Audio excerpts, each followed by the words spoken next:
WGN Investigates as an update to our ongoing reporting on kids left in limbo by the state's child welfare agency. A new lawsuit alleges dozens of kids were imprisoned longer than they needed to be. And investigative reporter Ben Bradley has the story.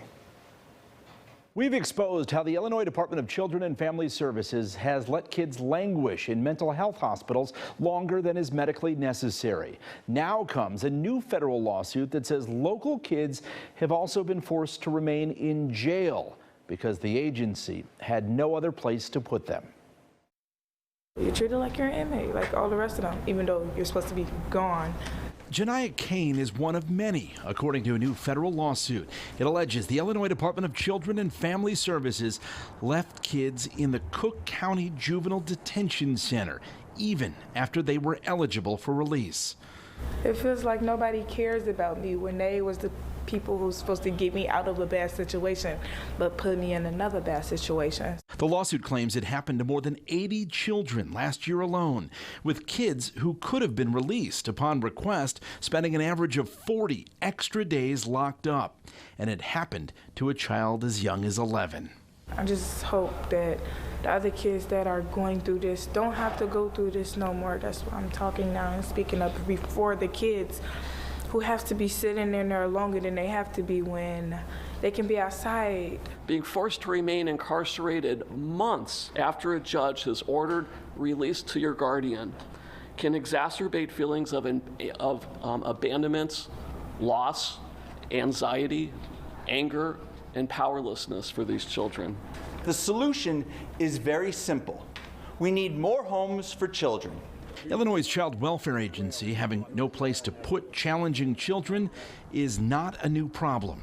I was scared out of my mind. I'd never been hospital. I didn't even know there was a hospital for I didn't even know I had a problem. I was just an angry child. In 2021, we introduced you to Morgan, a former ward of the state who was among hundreds of children hospitalized for psychiatric or behavior issues longer than medically necessary because DCFS had no suitable place to put them.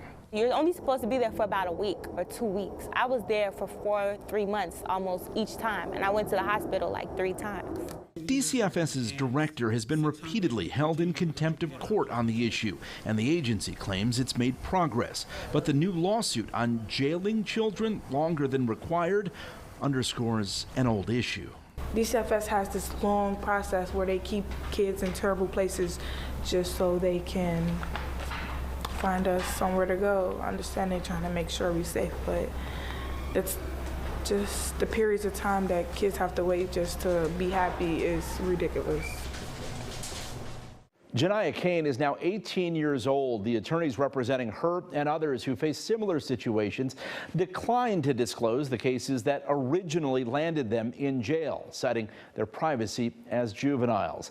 DCFS said it won't comment on the lawsuit specifically, but released a statement that says the Department of Children and Family Services works as quickly as possible to place youth in appropriate and safe settings. Of course, we can only place youth where we have availability that meets their needs, which is why the department is also working to expand the capacity that was hollowed out under previous administrations.